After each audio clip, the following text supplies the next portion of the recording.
Introduce right now Eileen Gaffin. Eileen is the 2021 president of the San Diego Press Club, and she'll have some some housekeeping details to talk about, and then also give an invitation to join the press club. If you're not a member, what are you waiting for? You know, Eileen, take it away. Thank you. Thanks, Rick. Good evening, everyone, and welcome to all of our members and our guests. As Rick just said, if you have not yet joined the San Diego Press Club, what are you waiting for? You can find membership information by visiting the club's website at sdpressclub.org. So maybe you'll do that after tonight's program. Tonight's event, as Rick mentioned, will be recorded and available online in the near future. Be sure your audio is muted for tonight's program. And if you have a question, please put that in the chat. We are monitoring that and we will get to as many questions as possible. And I don't want to delay tonight's program. Have a great time, and back to you, Rick. Let me introduce tonight's moderator and featured speaker. Our moderator tonight is Cliff Albert, news director of KOGO News Radio 600 AM. And Cliff is one of the leading news personalities here in San Diego for the last 35 years. He's won numerous awards. He's received top honors from the AP, Society of Professional Journalists and Press Club, and the National Headliners Club. I hope you catch his Cliff Notes on the News that's heard weekday mornings on San Diego's First News on KOGO. So Cliff also has served as a guest lecturer at Point Loma Nazarene University and at San Diego State. Tonight's featured speaker is Dr. Dean Nelson. Dean is the founder and the director of the journalism program at Point Loma Nazarene University. He's earned his doctorate in journalism from Ohiouniversity in Athens. There's a big difference, Rick. Don't get those two confused, okay? I'm already offended. And his master's from the University of Missouri and a bachelor's from MidAmerica Nazarene University in Kansas City. He's co-written 15 books, and here's one of his latest favorite books, Talk to Me, how to ask better questions, get better answers, and interview anybody like a pro. This book is not only used in journalism classes, but also in business schools and by business CEOs and executives who want to be better interviewers of people. And so make sure that you get your copy from Harper Collins from Talk to Me, how to ask better questions and get better answers. He's also, Dean is also the founder of the annual Writers Symposium by the Sea, held at Point Loma Nazarene University, and his byline has appeared in a bunch of national publications. It's 6:04 after the hour. I'm going to get out of the way. We'll talk more at the end about our next Write Better right now, but let me toss it back to Cliff right now. That's enough from me. And thanks very much for everybody for being here. Thank you, Rick, for all that you do to help get the word out about what we do every couple of months and about our press club in general. He does a great job. And all I can say about Dean Nelson is, as a journalist and someone that has earned a lot of respect for what he does as a journalist and professor and teacher and a mentor to a lot of people, I've always believed that to be a good journalist, you have to have something inside you that drives you not only to learn how to do the craft and do it well, but you have to have something called care. You have to care enough about your community, your state, your country, just the world in general, and care enough about people to spend the time and make the effort necessary to really tell the story in an accurate and compelling way. And Dean has been such a mentor to so many people at Point Loma Nazarene University through the years. My youngest son, Weston, graduated from PLNU, and he came out with a degree in broadcast journalism in the recession year of 2008. So that was great timing, for a job purpose. But Dean is among the people that he still talks about and others there at the university. And he really has affected the lives of so many students. And and has created because of what he taught and his association with these young people. All these many people around the country and around the world probably who are now doing the kind of things that they learned at the university from Dr. Dean Nelson. So Dean, it's your turn to go. Cool. Hey, thank you. Welcome, everybody. I'm seeing some friendly faces. I hope you'll still be friendly, by the time we're done. But I love working with Cliff at Point Loma, and I think he's kind of the rock of journalism in San Diego. So it's fun just being on this same kind of program with him. So here's what I thought I'd do. I've watched some of the programs in the past that you've had for the Right Better Right Now program. And what I thought I'd do is I like to make lists and of what works, what doesn't work, what rookie writers or beginning writers, some of the mistakes they make, some of the things that maybe you could avoid, and then some things that you could be doing, you should be doing to be a better writer. So I just put together some lists, and I thought, I've been a journalist for more than 40 years, and I've been teaching at Point Loma. They hired me. It's hard for me to actually admit this. They hired me to start the journalism program 36 years ago. And we've been doing the Writers Symposium now for 26 years. And so all of that and the work that I've done either for the New York Times or San Diego Magazine or wherever, I've just got some categories and I'm just gonna blow through them. And Cliff, if you think I need to slow down or I need to maybe amplify something, or just tell me, all right? Because we'll start first about the myths of writing. And some of this you already know intuitively, but it might help you to get them articulated so that you know that you're not alone here. So one of the myths about writing is that we all wait until we get inspired. And then when the inspiration hits, boom, the magic happens, right? Well, of course, that's not how it works. Here's another myth about writing, is that it gets easier the more you do it. It doesn't. After you've written a couple of books or blog posts, one of the myths, excuse me, about it is now it's just like a faucet. You just turn it on, and it happens whenever you tell it to. Of course, that's not true. Here's another myth about writing. All of your effort should be in your first draft. Absolutely not. Once you, but that's one of the myths, right? You put all this effort into it. And then I think this is a crucial question for all of us, regardless of what stage you are as a writer. Do you want to write or do you want to be a writer? I think those are two completely different things. And some people get kind of caught up in the, I want to be a writer, and some of the myths that go along with that. So sorting that out, do you want to write or do you want to be a writer? I think they're two different things. So I'm just going to jump right into the advice part. And I'm going to start with the word discipline. A lot of writers' energy is spent in head games.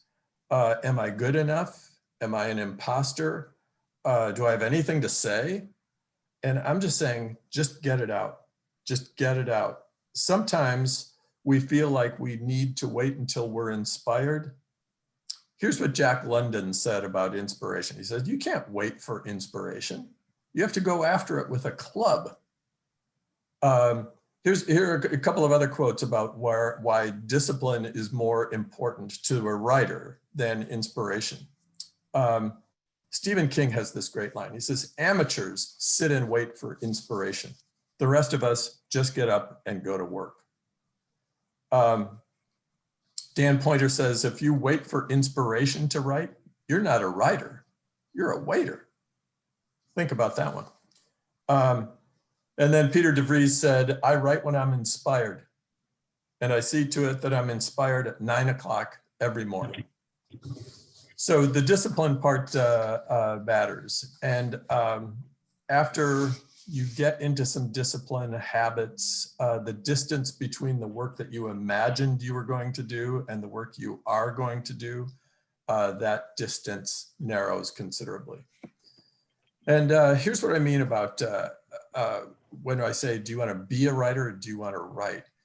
I think one of the key things is you have to start acting like a writer. And here's what I mean by that. I know a guy who tried to write a book by hiring a stenographer to sit and just transcribe his thoughts on a particular theme. The stenographer's job was to put all of these great ideas into this book. And here's what happened. You can imagine. It was awful. It was absolutely awful. The writer had to sit down at the blank screen and start typing. And that's the thing. There are no shortcuts. You can't outsource your writing. You have to do it. Butt in the chair, you have to do it. And here's the thing about excuses. We all have them. We all have them. But if you're going to act like a writer, your excuses are actually not that interesting. C.S. Lewis got up early in the morning before he was teaching. Many people get up earlier, even just 30 minutes earlier. And if you want your excuses to finally be put in perspective, I recommend a book or a movie called The Diving Bell and the Butterfly, right? Here's a guy, he's an editor, a magazine editor who's doing some deep sea diving. He has a stroke while he's underwater and is completely paralyzed with one exception. He can blink one eye.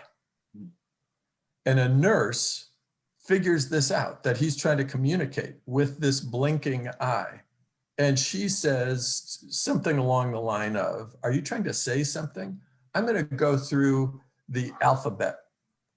And when I get to the letter that your word starts with, you blink. So she goes A, B, C, D, and he blinks. Okay, she writes that down. She figures out, by doing that, she finds out what is it he's trying to say to the nursing staff, right? He ended up writing an entire book this way. Here's my point. You're not that guy.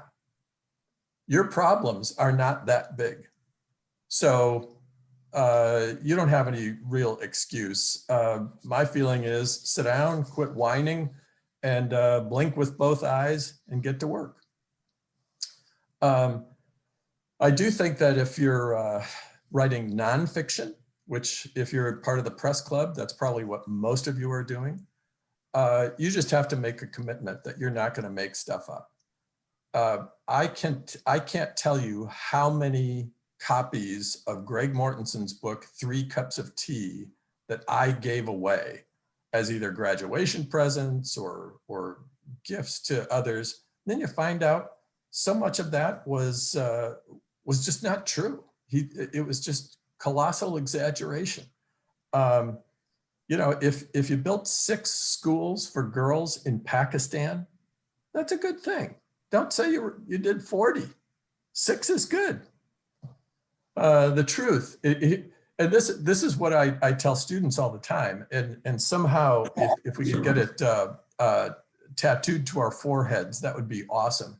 And that is this: the truth is interesting enough. You don't have to make stuff up.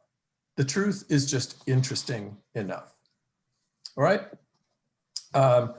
So here are some mistakes that I think beginning writers make, and actually some of us who have been doing it for a long time, we still make them. But here are some things that I consider to be mistakes that beginning writers often make. One is they try to preach.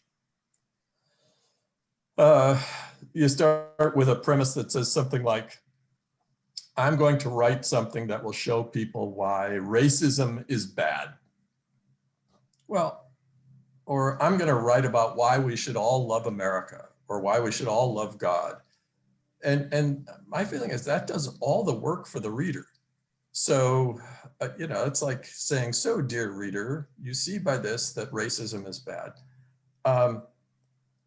My feeling is if you've got to preach, then then maybe go into a different vocation. But I don't consider that writing. I consider that indoctrination.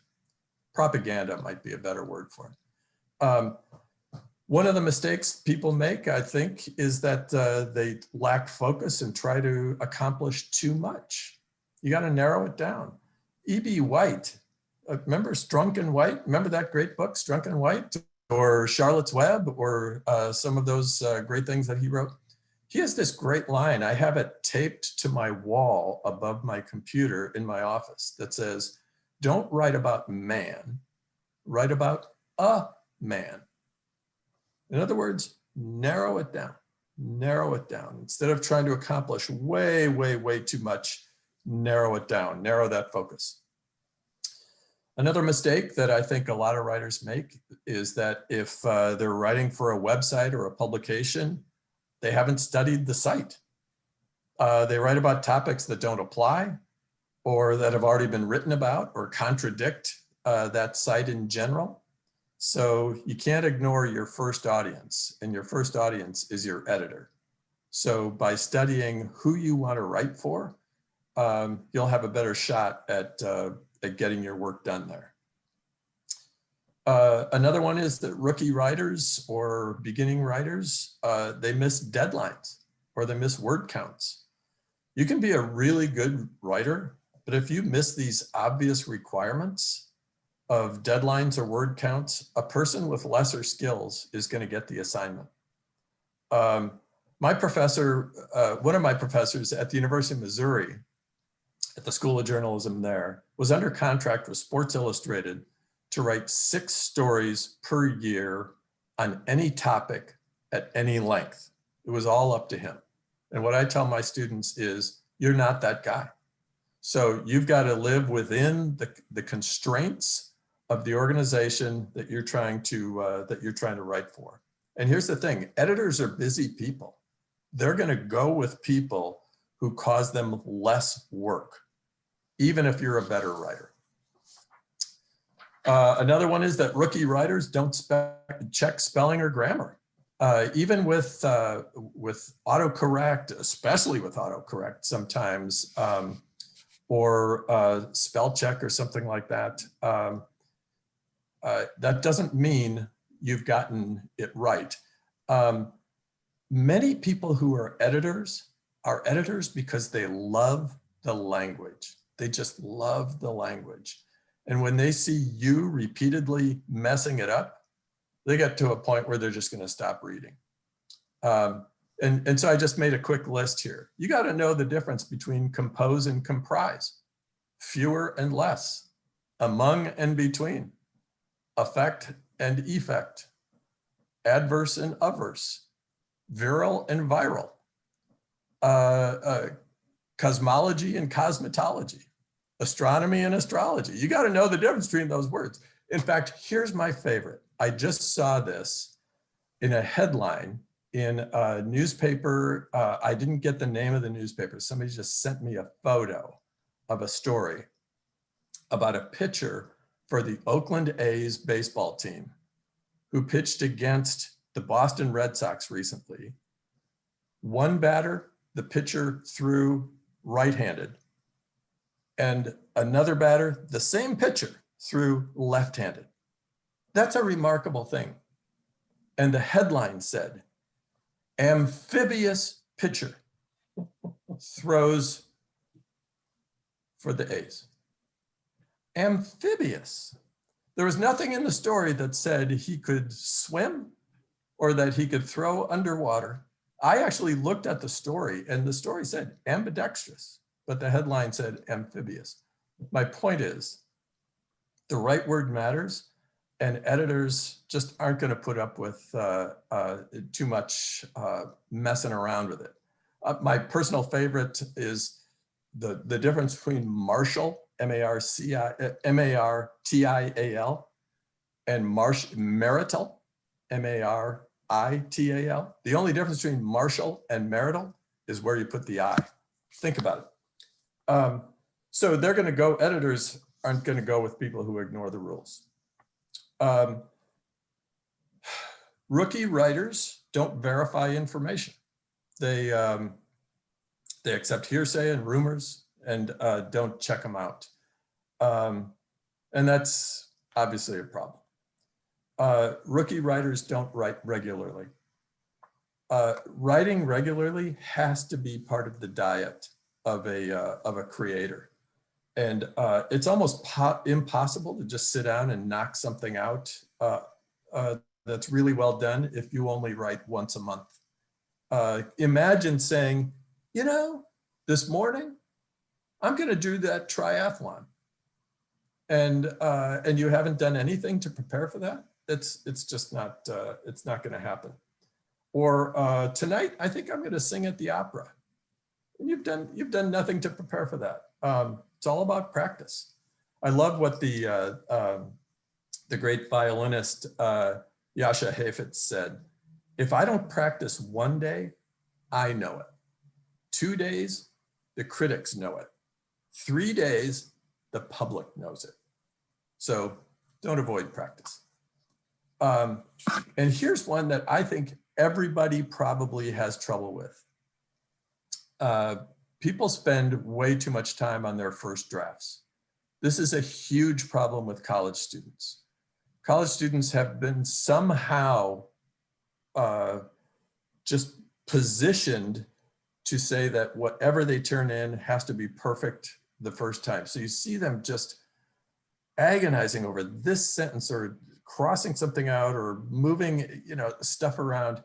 And first drafts, they just inch along until they think it's perfect and then it's great. And that's just absolutely not true. Here's how I picture first drafts. I see first drafts as you just back the truck up, dump it out, and that's your first draft. After that, you go back and you sift through it. That's what revision is. That's what rewriting is. And that's where the real craft comes in. You got to look for the nuggets that are in there. But I just think you just blast through the first drafts. That's in my opinion, that's the best way. Rookie writers, related to this most recent thing I just said, are not interested in rewriting or revising. I know it sounds like a cliche, but anything good takes several passes and some time away from it to reflect on it. The people who just crank something out, assume they've carved out a pearl and send it in, are in for a big surprise, in my opinion. Blog posts might be a little bit different in this regard, but even a lot of bloggers would feel a lot better if they would have reflected a little and revised before they hit publish. Mary Carr, she's been at the Writers' Symposium. Her book, Lit, L-I-T, was 300 pages long. That's how long the published book is. But she wrote 2,000 pages. So as Wallace Stegner says, hard writing makes for easy reading. I made the mistake of asking Joseph Wambois, a Point Loma resident. He was our very first guest at our Writers' Symposium. And I was talking to him in the interview about a particular book that I thought was such fun to read. And I said, you must have had great fun writing that. And he looked at me, you know, like I was crazy. And he goes, boy, are you wrong. You just said the easiest books to read are the hardest ones to write. And that only comes from rewriting and revising. Rookie writers sacrifice clarity for what they think is artistic. Cutting out the adjectives was good enough for Hemingway, and it's good enough for you. I think the reason Mary Oliver's poetry is so beautiful is that it's so simple. Same with Billy Collins. You don't have to sound smart. You just have to tell the truth. And you can do that when you stop trying to impress people and sound artistic. When my son was in high school, he asked me to read a paper he had written. And I crossed out all of the unnecessary stuff that was in that paper. and said he didn't need it. He protested, and this is exactly what he said. He said, teachers love this kind of crap. He was right. He was right. But you're not in English class anymore. So don't focus on the art as much as you need to focus on what are you trying to say? Just what are you trying to say? I love the Ken Burns series on country music because one of the musicians says, country music is just 3 chords and the truth.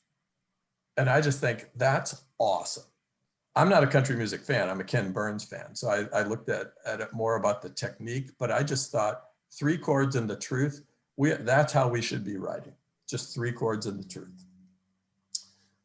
Rookie writers don't offer anything new or fresh to the discussion.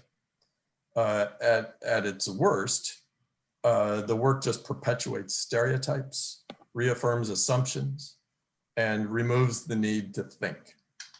Let me just tell you what I think is the definition of good journalism and good writing. They're related here. Good writing complicates your thinking. Good writing complicates your thinking. It makes you think about perspectives or listen to voices or consider angles that you hadn't thought about before. So don't insult your reader by just perpetuating what they already believe. And finally, rookie writers try to hit a particular market. I've been to so many writers' conferences where there are agents and editors, magazine editors, book editors, whatever, who are giving seminars and filling people with false hope. And the writers say to the editors and to the agents, what's selling right now? So because they want to get in on it. And I remember one in particular, this was several years ago, the editors and agents were saying, well, vampire stories, that those are selling right now. And another one, several said, well, and stories about the Amish, that Amish and vampires. And I'm thinking an Amish vampire story would be awesome. But here's the thing, if you're asking it and they're telling this to you now, and because of deadlines and publication, how far out that goes, by the time you write something, whatever's hot has moved on. So instead of telling, or instead of focusing on what's selling, my feeling is just tell a good story. Is it true? That should be your better question as opposed to what's selling. Okay, so those are the things that I think rookie writers do.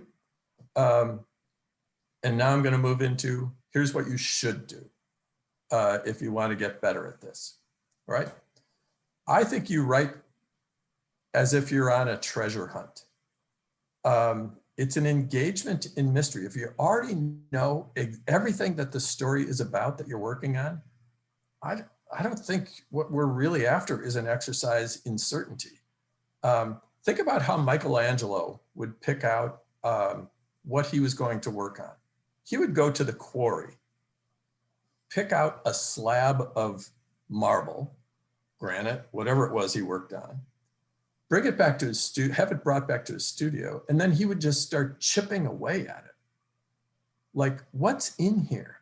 What am I getting? What am I exposing here? He would just start chipping away. And I think writing is a lot like that. You just start writing, and then you find out after you're in process what this story is about. And then the rest of your time, you're removing all of the impediments for the real story to come out. And here's something that I think, I do this and I try to get my students, the advanced students can do this. Freshmen just can't, they just can't. And that is start with the second paragraph and end with the second to the last paragraph. So here's what I mean by that. We spend so much time setting up what it is we're going to try to say with what I consider to be just sort of throat clearing. paragraphs or throat clearing sentences, just getting ready to get to the point. And I'm saying, if you have to, go ahead and write those, but then before you do much, just delete them. Delete them.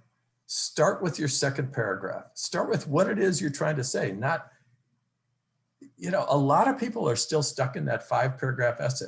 You've got to have this introductory paragraph that says, here's what I'm going to tell you. And then I tell you for 3 paragraphs. And now I conclude by telling you what I told you. And I'm just saying, we don't need that first paragraph. And here's the other thing. We don't need that last paragraph either, because the temptation is, I'm going to tie all this up for you, dear reader. And now you're not going to have any questions at all. And I'm saying, I don't think that's a very interesting story. Start with the action, start with what it is you're going to tell me, and end before you're done. If you were to just leave the reader, this is at the New York Times, the editors would always say to me, give your stories a forward spin. Give it a forward spin. Don't wrap it all up for them. Don't think about a conclusion. Think about just sending the reader in a direction. I actually talked about the forward spin at a writer's workshop that I did a few years ago. And somebody came up to me and said, I never got what the 4 words were. And I had no idea what she was talking about. And she said, well, you said every story should end with a 4-word spin. And I said, no, forward, like forward. Just send the reader in. Oh, okay. So I just want to make sure that nobody misunderstands. So start with the action, end before the action finishes. Okay, now I'm going to give you one where you got to pay attention to this one. All right, because it's going to sound like I'm encouraging you to commit a crime. But what I'm telling you is, I think one of the best things you could do as a writer is read to steal. Read to steal. Look at what a writer has done and see if there's something. Why did it move you so much? Why was your heart pounding so much during that section in the Harry Potter novel? What did J.K. Rowling do to make you just elevate your blood pressure? Or if it's a nonfiction piece, I mark up books, magazine articles, all sorts of stuff, just because it's great description. And I'm not going to plagiarize it, but I am going to say, oh, look at how she did that. Look at how she structured that and set me up. So I'm going to give you an example of a lead that I read in the New York Times that I loved so much that I stole it and used the identical structure, also in the New York Times many years later. But I just kept a file of just great technique, great structure. So and you got to stay with me here because it violates all of the linguistic constructive rules. It violates them all. It's about the former head of Kosovo. Here it is. Slobodan Milosevic, gray and remote, internationally isolated and politically unpopular, charged with war crimes, his army restive and its reservists outraged, his economy ruined and his factories bombed, his refineries and electricity systems smashed and his sources of fuel unclear, his roads and railways holed and his bridges collapsed, has not only survived the loss of Kosovo, but gained a second wind. That's all one sentence. Now, if you deconstruct that sentence and just say, what's the subject, what's the verb, what's the object, it's Slobodan Milosevic has gained a second wind. That's that sentence. But look at all the stuff that got shoehorned in there in between the subject and the verb and the object. It's brilliant. It's absolutely brilliant. So I had written a story for the travel section of the New York Times years later, and I was really happy with it, with everything except the opening paragraph, because I was doing my own sort of E.B. White Once More to the Lake kind of travel essay. I was taking my wife and kids back to a place I used to go when I was a child every summer in northern Minnesota, where we would, my grandfather and grandmother would meet us there. My grandfather taught me to fish, and so I thought, okay, there's a story, my own Once More to the Lake story. This time, my kids and my wife have heard me talk about this for years. We're going back there. And so what I wrote was what I thought it was a decent travel story, but every time I put the introduction on it, it was sappy or sentimental or just, it was just so saccharine. I just hated it and couldn't come up with anything until I finally remembered, wait a second. What about that lead about Slobodan Milosevic? So I pulled it out and looked at it and I said, that's it, I can do that. So here, now that you've heard the Slobodan Milosevic lead, now listen for the similarity in structure. It was at Big Sand Lake in northern Minnesota, a family vacation place I hadn't seen for more than 30 years. In a rowboat I am certain I had used in the 1960s, above the sandbar where my grandfather, my idol, now deceased, had taught me to fish, during a moment where 3 generations of infrequent fishermen gloated over the size of a new catch. On the last day of our vacation, that my son, Blake, 14, first heard me swear. If you compare the structure of those 2 leads, they're identical. So the simple sentence is, it was at Big Sand Lake where my son first heard me swear. But look at all the stuff I was able to shoehorn in there. So, but I knew I was breaking all these conventions. And so yeah, on the story, I put a note at the top to the editor. I said, stick with me here. I know what I'm doing. And she went for it. So that's how it appeared. But when I say read to steal, this is what I mean. Look at a structure, look at an approach, look at a technique and say, okay, I can do that. I can, but you got to read. You got to read to do that. So you got to imitate the great ones. Another piece of advice is keep a journal. The things you overhear and see and insights later, that will be the treasure trove of what you want to write about. George Plimpton, the great sports writer, we had him at the Writers' Symposium, and he said he had this is one of the guys who started the Paris Review, you know, and has some of the most beautiful, beautiful books, primarily about sports. But he said his and get this, he's the only person who's ever interviewed Ernest Hemingway. And he said his one regret as a writer was that he never kept a journal. And I'm thinking, George Plimpton never kept a journal? Are you kidding me? I'm not making that mistake. I think a lot of you might just feel like I have lost all sense of boundaries when I say this, but I'm saying if you're a freelancer in particular, say yes to everything. I think you just say yes to everything. You run the risk of overcommitting. I know that, but you can figure it out. I think you ought to accept any assignment, no matter how big or small, unless something about the subject matter offends you. But even then, there might be some usefulness to it. So that is advice I still adhere to. I think here's another one: have a reading group, a trustworthy circle, and I would say one of the rules has to be that it cannot include someone you're romantically involved with. I get more into that in my book, Talk to Me. But if a person in your reading group cannot be somebody you are romantically involved in, it's not going to end well. I'm just telling you. Another one is talk your story out with someone who understands writing, especially if you don't know what the story is really about. I was just on the phone with a student who had graduated a year ago, and she was struggling with, well, is my story about this? And just by talking it out, she got it. She got it. Talking it out helps you find the point.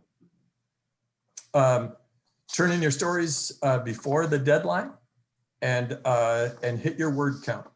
If you're one of these people who thinks, well, my story is so good. I know they said 1,500 words, but my story is so good, I can't keep it under 2,500 words.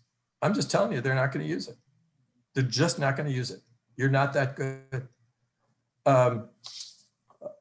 Using concrete and significant detail, metaphors, similes, comparisons. And here's an exercise that I use in a lot of writing workshops. If you just take a line that says, her hair was the color of, and then you fill that in. What you want to fill that in with is, what kind of a feeling are you going for here? And Rick Riley, the great sports writer, said, never use the first simile that comes to mind.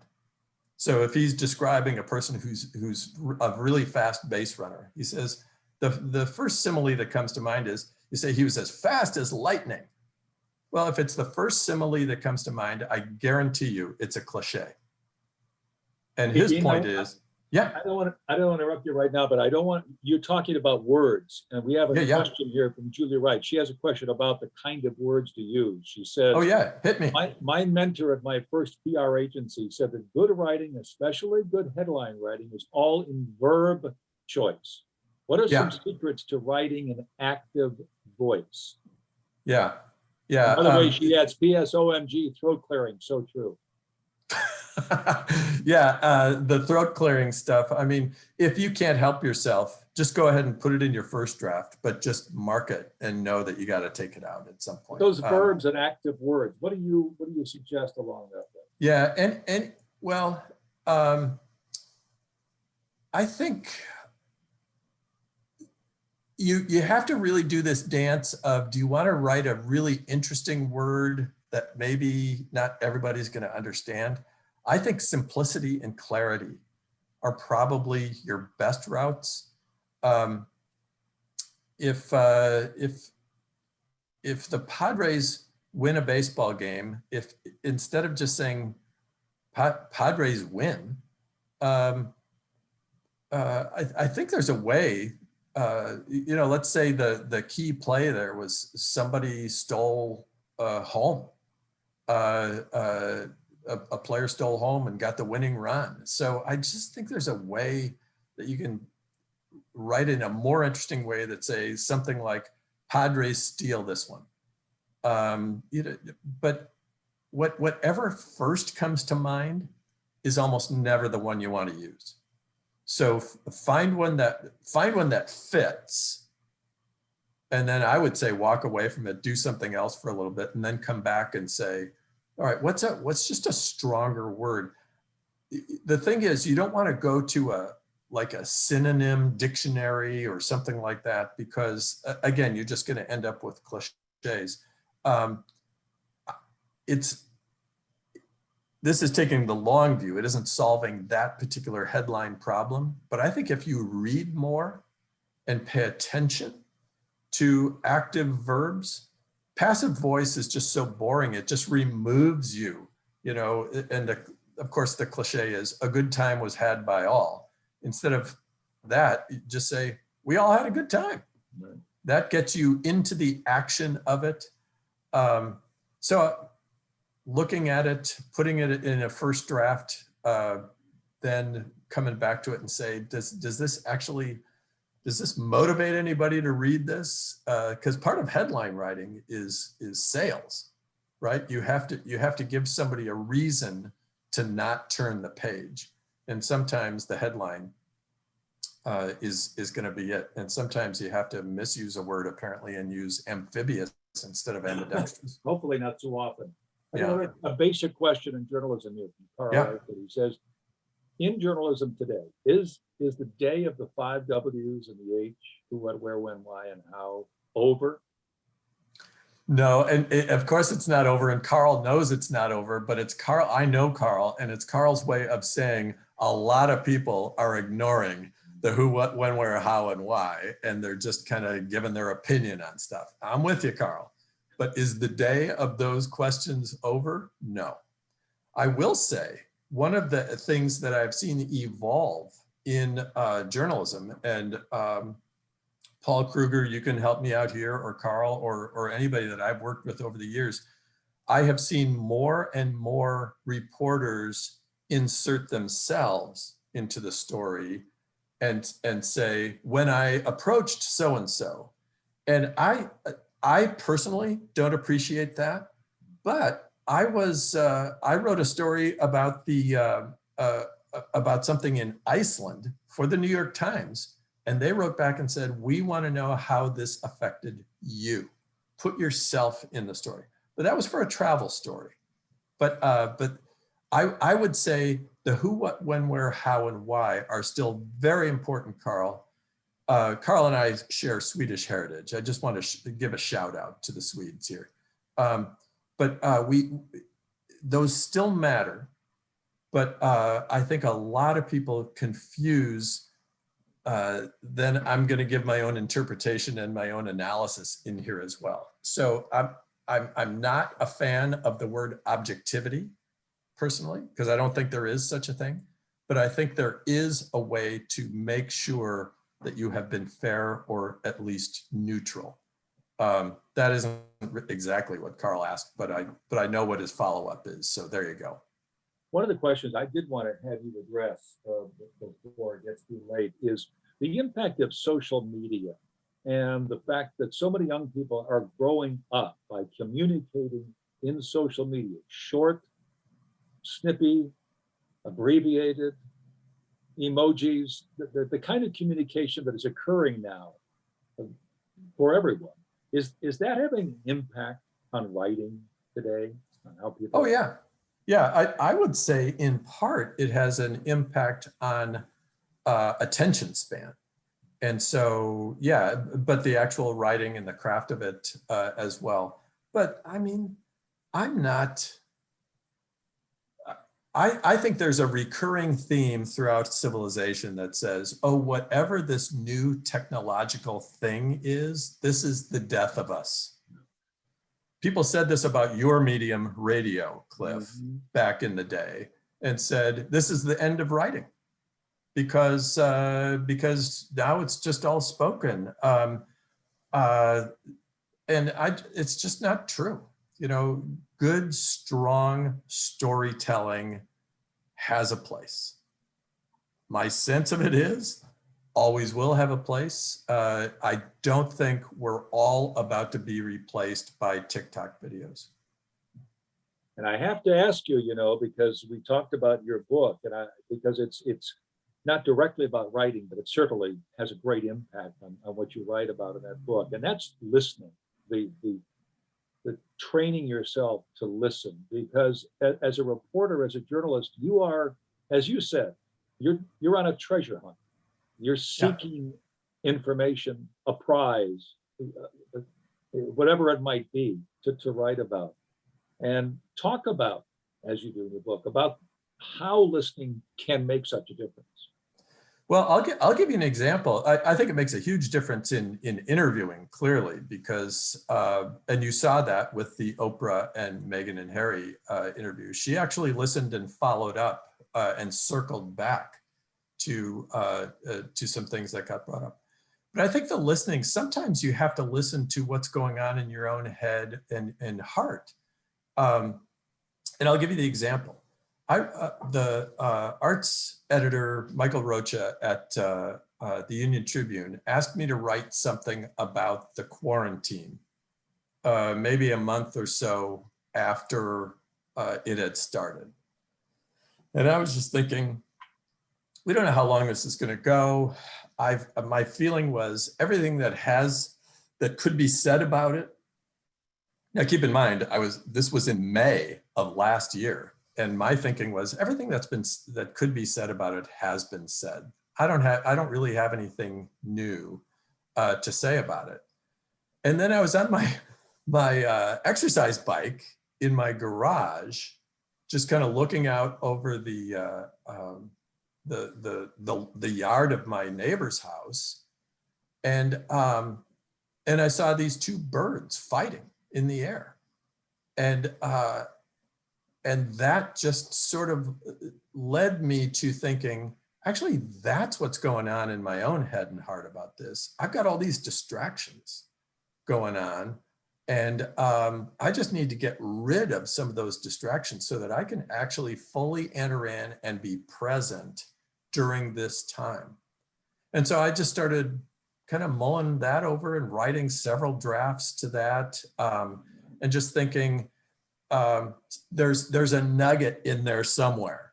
And so Cliff, there was a perfect example of, it was a treasure hunt, but what I had to listen to was what was going on in my own head and my own heart, to say, okay, what ultimately do I want to say about this? And then I finally got somewhere.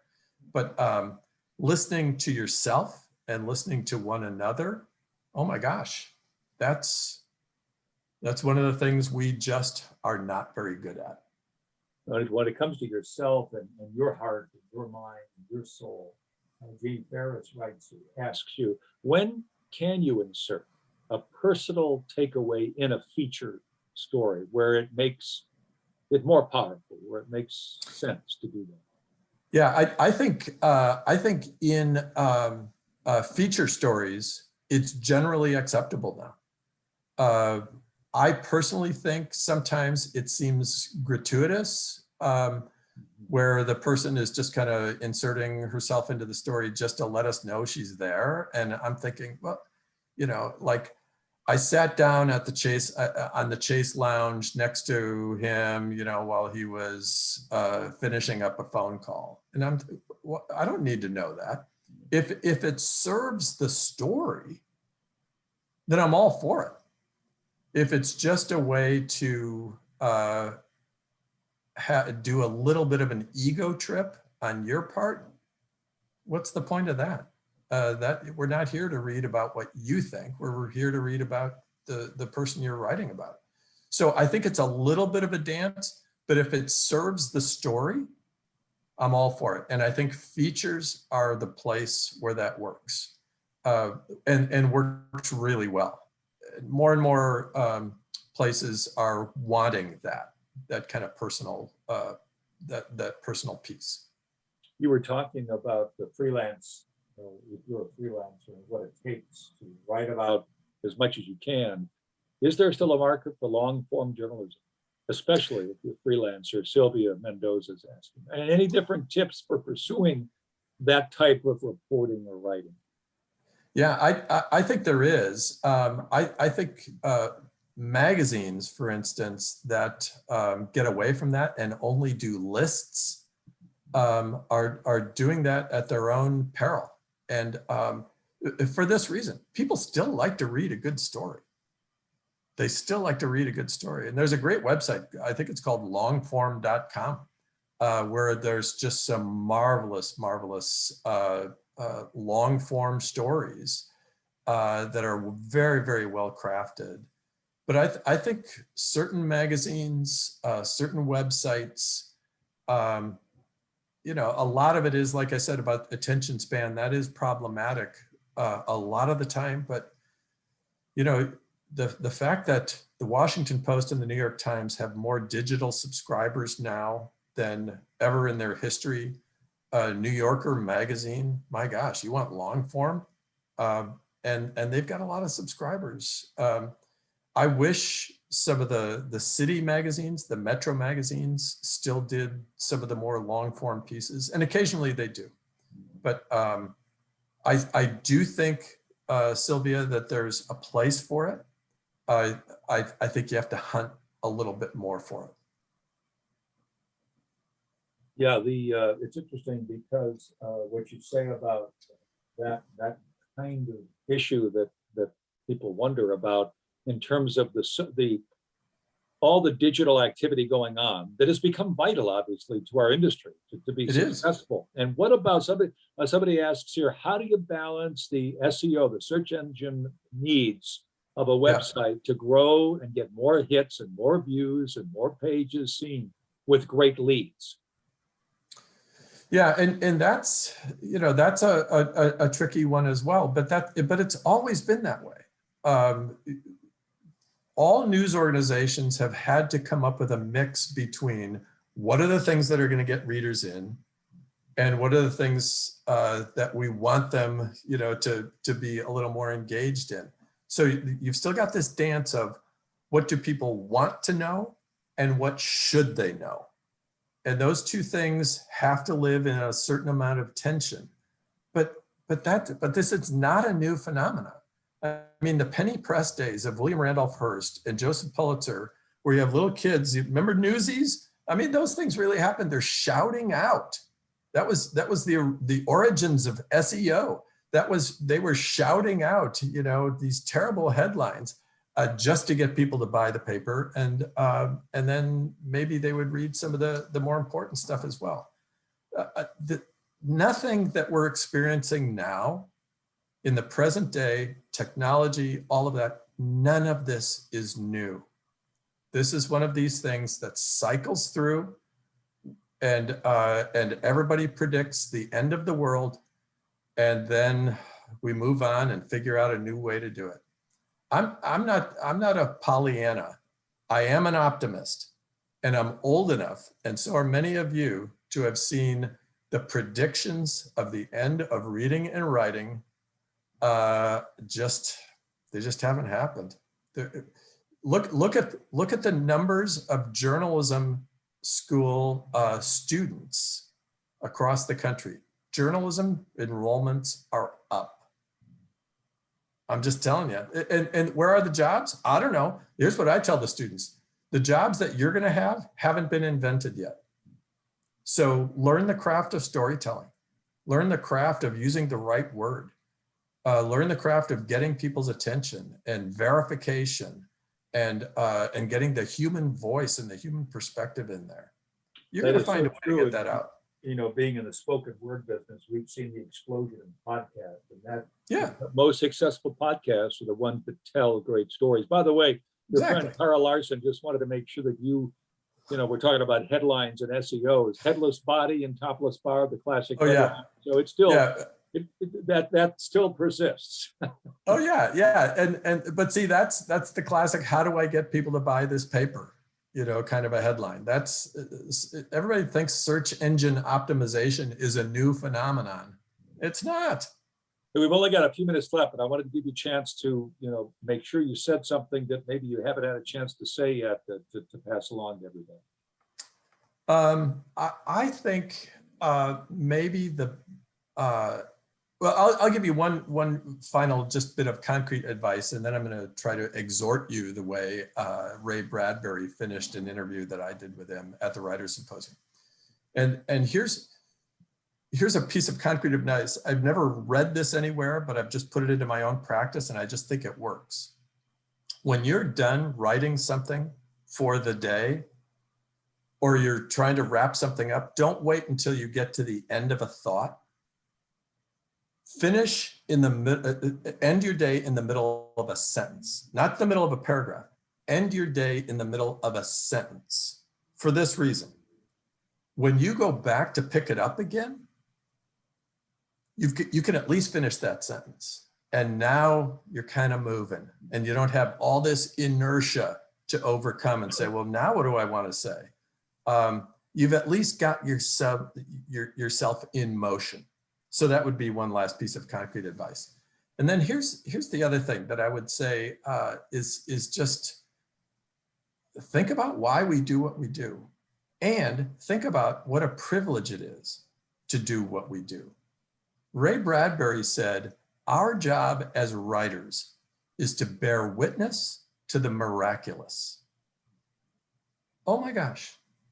If that's what we do, that's a pretty good reason to look around us, to keep journals of your observations, of things that you overhear, of just stuff you see, human interactions, writing those down, because you get to bear witness to the miraculous. It's only through storytelling that civilization understands what it is. It's just how human beings operate. We understand how the world works through storytelling.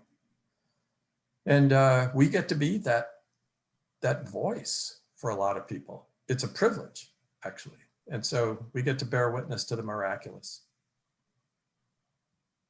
Well, I've got one more question from Sylvia. She wanted to know, since you're a professor of journalism and teach it so well, she said she teaches journalism and media studies at a couple of colleges. The Journalism Code of Ethics is the foundation, yet every single semester, she says, I have a student or two who plagiarize. Any tips for teaching ethics in a way of students today can get it? Yeah, I'm fairly unforgiving when it comes to that. There are two things I will give a 0 to a student's work to. One is if they misspell somebody's name. That's the most gettable fact in the entire story. And if you don't get that right, I'm thinking, why would I believe anything that's in this story? And then in an age of internet with Turnitin, you know, that's a software where you turn the your assignment in through this software, and it will tell you all of the places those sentences have appeared before. And you only have to do that once or twice, and you give them 0s. I have some experience with some international students who felt like that copy and paste and plagiarism was actually normal, and that was a sign of flattery to the person that they were stealing it from. And you know, you just have to get through that. And I think substantial penalties, Sylvia, are not always in order, but for that, I think they are. I don't know. I don't know who would think they could get away with it in this era. I mean, and people are still doing it. People at very high levels are still doing it. They're fabricating and plagiarizing. And I'm just thinking, are you all idiots? It's not that hard to get figured out. Well, it's what you said. You know, it takes hard work and discipline and a commitment to do your best at everything you try to do to be a good writer. And being your best is not about plagiarizing, obviously. It's trying to take the short route for unsuccessful success, I'd like to think. Yeah. Well, Rick, are we out of time? What a wonderful time that we've had tonight with Cliff and Dean, and thank you very, very much, everybody. We can, you know, give them a round of applause. And thanks for taking the time. Let me remind everyone that if you missed anything about this webinar, it will be available on the Press Club website, and a link that you can access and listen to it again and again and again. Mark your calendars for Tuesday night, April 20th, when our next Write Better, Right Now presenter will be Steve Padilla, who's the editor of the Column 1. That's the front page story in the Los Angeles Times. That's the storytelling column in the LA Times. And he will offer practical advice on how to make your writing tighter, brighter, and more powerful. So that's on Tuesday night, April 20th. I don't have any additional things to say. Thank you once again, everybody, for being here. Please join the Press Club. Please join us next time, and check the website for additional activities and events. And thank you once again, Cliff and Dean. Thanks very much. I enjoyed it. Good job. Thank you, Dean. Good being with everybody. Good. We'll see you next time. Thanks very, very much. We'll see you next time. See you next time.